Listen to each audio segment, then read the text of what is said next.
बच्चों को मारते हैं, औरतों को मारते हैं, सरकारी संपत्ति में आग लगाते हैं और सड़कें रोक करके स्कूलों तक को जो है नुकसान पहुंचाते हैं।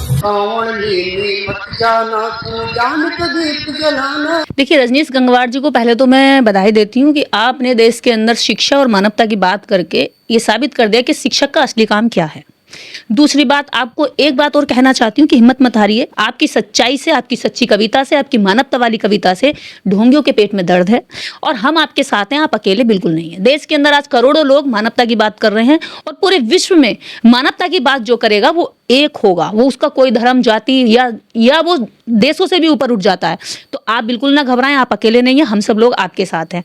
दूसरी बात, जब कांवड़िया उत्पात मचाते हैं तो इस पर कोई मीडिया आवाज नहीं उठाता।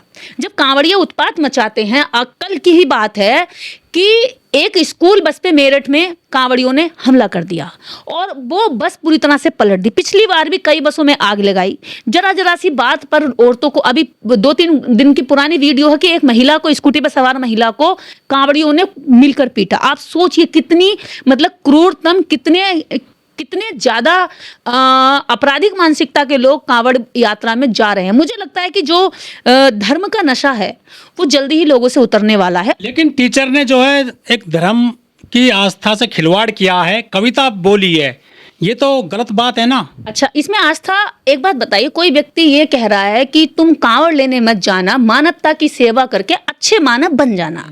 इसमें कांवड़ शब्द से दर्द हो गया, लेकिन मानवता की जो सेवा करने की बात कर रहा है, जो अच्छा मानव बनने की बात कर रहा है, अच्छा नागरिक बनने की बात कर रहा है, ये देश के हित में नहीं दिखाई दिया। तो प्रोपेगेंडा चलाने वाले लोगों को, ये उनके पैर में कील की तरह ठुक गई है बात, और ये कील की तरह उन्हीं झूठे मक्कारों को ठुक सकती है जो इस देश के अंदर झूठ की खबरें बेचते हैं, जो इस देश के अंदर झूठ के दम पे गरीबों के साथ छल करते हैं। कौन से मीडिया कर्मी, कौन से एंकरानी की औलाद जो है सड़कों पर है, आप पूछ के देखिए, इनसे पूछिए कि आपके बच्चे कहां पढ़ रहे हैं। जब सड़कों पर गरीबों के बच्चे सड़कों पर जब कांवड़ धो रहे हैं ना, तो इनके बच्चे हार्वर्ड और कैम्ब्रिज जैसी यूनिवर्सिटियों में पढ़ रहे हैं, इनके बच्चे टॉप दिल्ली के स्कूलों में पढ़ रहे हैं, इनके बच्चे टॉप संस्थाओं में अपने एडमिशन करा रहे हैं और लाखों लाखों रुपया एजुकेशन पर खर्चा कर रहे हैं। तो आप ये बताइए, जो मीडिया ये कह रही है कि ये आस्था है, तो तुम्हारे लिए क्यों नहीं है आस्था? तुम्हारे लिए आस्था केवल ये खबर बेचने की है, खबर बिक रही है, बढ़िया है, पब्लिसिटी मिल रही है, लोग आगे जा रहे हैं। देश का चौथा स्तंभ मीडिया कहा जाता था, लेकिन आज दुनिया चांद तक पहुंच गई और भी अलग अलग प्लेनेट तक जा रही है, लेकिन हमारे देश का मीडिया गटर में जा रहा है। और ये गटर की सबसे कड़वी सच्चाई है कि ये पूरे दिन भर गटर में से क्या निकले, गटर से कीचड़ निकले, और कीचड़ खबरों को दिन भर परोसता रहता है। तो देश के अंदर कितने नेता, कितने अभिनेता, कितने मीडिया कर्मी, कितने कथावाचक, कितने पुजारी, कितने बनिए, कितने दुकानदार, कितने बिजनेसमैन, कितने लोगों की औलादें, उनकी बीवियां, उनके बच्चे, उनके घर के परिवार के लोग सड़कों पर हैं। आप सर्वे करिए ना, ये आपके हाथ में माइक और कैमरा, जाइए किसी भी सड़क पर चलकर सर्वे कर लीजिए, उनसे पूछिए कि उनके बाप दादा क्या करते हैं, पूछिए कि कितने डॉक्टर के बच्चे यहाँ सड़कों पर हैं, पूछिए कितने इंजीनियर के बच्चे सड़कों पर हैं, पूछिए कितने वकीलों के, कितने जजेस के बच्चे सड़कों पर हैं। अगर एक भी निकल आए तो मैं कहती हूँ कि मैं आपके सामने ये इंटरव्यू देना बंद कर दूंगी कांवड़ पर। एक भी बच्चा नहीं निकलेगा। गरीबों के बच्चों को आस्था के नाम पर डंडा बरसाने के लिए, पत्थर बरसाने के लिए सड़कों पर छोड़ रखा है, उन पर फूल बरसाते, उन्हें प्रोत्साहित करते हैं कि जाइए दंगा करिए, क्योंकि आपको शिक्षा से दूर रहना है। 5000 पे ताला लग भी चुका है और लाखों स्कूल, जब से बीजेपी गवर्नमेंट आई है 2014 से, लाखों स्कूल इस देश के अंदर बंद किए जा सके। क्यों? क्योंकि उन्हें पता है कि पाखंड और ढोंग के आधार पर हम इस देश की जनता को कैसे छल सकते हैं। शिक्षित व्यक्ति सवाल खड़े करता है, शिक्षित व्यक्ति जवाब मांगता है, शिक्षित व्यक्ति वोट को जानकर, अपने वोट की वैल्यू को, अपने वोट की पावर को जान समझकर ही सही नेता को चुनता है। और एक ऐसा व्यक्ति जिसके अंदर शिक्षा नहीं होगी, जिसके अंदर क्रांति नहीं होगी, चेतना नहीं होगी, वो किसी के भी बहके जुमले में आ जाएगा। तो ऐसे ही बहके जुमलों में आने वाली जनता को तैयार करने के लिए इस तरह की जनता को तैयार करना जरूरी होता, फूल बरसाने पड़ते हैं। निर्दय जी, जब कांवड़ का सीजन आता है साल में, तभी आप जो शिक्षा की बात करने लग जाती हैं, रोजगार की बात करती हैं। आखिर दिक्कत क्या है आपको धर्म से, जो कांवड़ के जो कार्य से? आपकी गलतफहमी है। पूरे साल 365 दिन हम शिक्षा पर काम करते हैं, मानवता पर काम करते हैं, लेकिन सिर्फ सावन के महीने में कांवड़िया घरों से निकल करके, पवित्र महीना है सावन का, हम कब कह रहे हैं पवित्र महीना नहीं है? हमारे लिए तो हर महीना पवित्र है, हमारे लिए तो हर साल का 365 दिन पवित्र है, क्योंकि जब हम सांस ले रहे हैं हर समय पवित्र है। हमारे लिए हमारा देश, हर दिन हमारा देश काल से चला आ रहा है कांवड़ का जो पूरा पर्व है। कोई नहीं, मेरे दादा परदादा उस जमाने में कोई कांवड़ लेने नहीं जाता था। ये तो जब से बीजेपी आई है, इसने ढोंग पाखंड की दुकानों को इतना बढ़ा चढ़ा करके, और जो मीडिया है, जो फर्जी और ढोंगी खबरें बेचने के लिए पूरी तरीके से दलाल बना हुआ है। इस मीडिया ने लोगों के दिमाग में इम्प्लीमेंट किया है। धर्म पर क्यों नहीं बोलती? जब वहाँ पर जो सड़कें जाम हो जाती हैं, चौराहे जाम हो जाते हैं,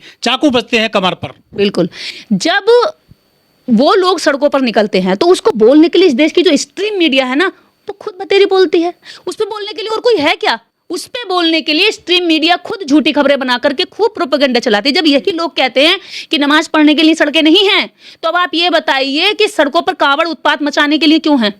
जब नमाज पढ़ने के लिए सड़कें नहीं हैं, आप रोक देते हो, आप उनको निकलने नहीं देते हो, मुहर्रम तक में इतनी पाबंदियां लगा देते हो, नमाज उनकी ईद पर पाबंदियां लगा देते हो, तो मैं ये नहीं कह रही कि आप उनकी पाबंदियां क्यों लगा रहे हैं या क्यों नहीं लगा रहे। अगर लगा रहे हैं तो धर्म के आधार पर सभी धर्मों पर बराबरी होनी चाहिए। तो संविधान के दम पर जब गए तो संविधान को पूरी तरह माने ना, संविधान को पूरी तरह माने। संविधान कब कहता है कि धर्म सड़कों पर दिखाने का खेल है? धर्म सड़कों पर दिखाने का या पब्लिसिटी करने का मामला नहीं है। धर्म निजी मामला है। धर्म, मैं इस दरवाजे के अंदर हूँ तब तक मेरा धर्म धर्म है। जब मैं यहाँ से निकल गई तो मैं सिर्फ एक कोरी नागरिक हूँ, अच्छी नागरिक हूँ। अपने घर के दरवाजे से निकलते ही मैं सिर्फ एक अच्छी नागरिक हूँ, ना कि मैं हिंदू हूँ, ना मुस्लिम हूँ, ना कोई कास्ट ऊपर हूँ, ना नीचे हूँ। यह सोच जब तक सभी धर्मों के अंदर नहीं आएगी, जब तक देश के अंदर एकता नहीं होगी। कांवड़ के लिए कोई अमीर सड़कों पर नहीं आ रहा, गरीबों के बच्चों को झांसे में लिया जा रहा। गरीब के वो बच्चे जो हमारे समाज के स्पेशली हैं, जो SC हैं, OBC हैं, ST हैं, जिनको अभी तक शिक्षा से वंचित रखा गया था। 1947 से पहले तो मनुस्मृति के राज में शिक्षा से वंचित रखा गया कि क्योंकि कॉन्वेंट स्कूल जब अंग्रेजों ने खोले तो उसमें कुछ पढ़ने का मौका मिल गया दलितों को। उसके बाद 47 के बाद में स्कूल खोलकर ये प्रावधान किया गया कि मौलिक अधिकार है हर बच्चे का, 14 साल तक की हर बच्चे का जो मौलिक अधिकार है वो शिक्षा जरूर लेगा। उसका पिता भी नहीं रोक सकता और सरकार भी नहीं रोक सकती है। सरकार का फर्स्ट प्रायोरिटी का काम है कि हर बच्चे की शिक्षा का इंतजाम करे। लेकिन वो क्या कर रही है? स्कूलों को बंद कर रही है और कांवड़ के लिए प्रोत्साहित कर रही है। तो हम कांवड़ के लिए क्यों ना बोले? हम तो कह रहे हैं कि आप पढ़ाइए इन बच्चों को, हम तो कह रहे हैं इनके लिए स्कूल खोलिए। अगर कितने शिक्षित लोग कांवड़ लेने जा रहे हैं तब इससे हमें खुशी होगी कि हाँ, शिक्षित लोग जा रहे हैं और उनको नौकरियां मिल रही है कांवड़ लाने से। जब बहुत ज्यादा जमीर गिर चुका हो तो वहां से शर्म खत्म हो जाती है। और ये जमीर गिरे हुए, बिके हुए गोदी मीडिया के लोग हैं, जिनको दिन भर जो विपक्ष के लोग होते हैं, जो विपक्ष के उसमें बहस करने के लिए बुलाए जाते हैं, वो इनके मुंह पर क्या देते हैं कि आप गोदी मीडिया हैं, आप बिकाऊ मीडिया हैं, आप दलाल मीडिया हैं। इससे ज्यादा मीडिया का पतन ना किसी देश में हुआ और ना कभी भारत में भी हुआ जितना इस समय मीडिया ने अपना पतन करके दिखा दिया। राजेश गंगवार अपने बयान पर टिके हुए हैं और ऐसा बयान पर टिके हुए आदमी के लिए हम हमेशा तैयार खड़े हैं। राजेश गंगवार की अगर नौकरी गई तो इसके लिए आंदोलन होगा। और राजेश गंगवार की अगर नौकरी गई तो जितने भी शिक्षक स्कूलों में पढ़ा रहे हैं, वास्तव में वो जानते हैं कि शिक्षा का असली मकसद क्या है, वो सब इनके साथ खड़े हों।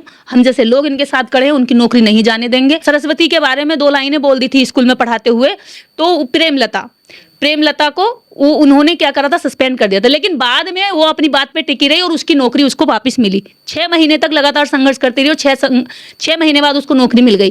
तो ऐसे ही रजनीश गंगवार जी के साथ होगा। हो सकता है कुछ दिन के लिए उनको परेशान किया जाए, धमकियां भी दी जाएं और उनकी नौकरी भी खाने का जोर लगाया जाए, पर उनकी नौकरी मिलेगी। संविधान सबको इजाजत देता है अपने एक्सप्रेशन और स्पीच का, तो वो अपनी स्पीच और एक्सप्रेशन, बाकी आप एक देखिए, शिक्षक का तो सबसे पहला काम होता है कि उसके हाथ में नन्हे नन्हे बच्चे होते हैं, उनके मानसिक विकास को करे, वो वैज्ञानिक दृष्टिकोण पर उनको पढ़ाए, आगे बढ़ाए।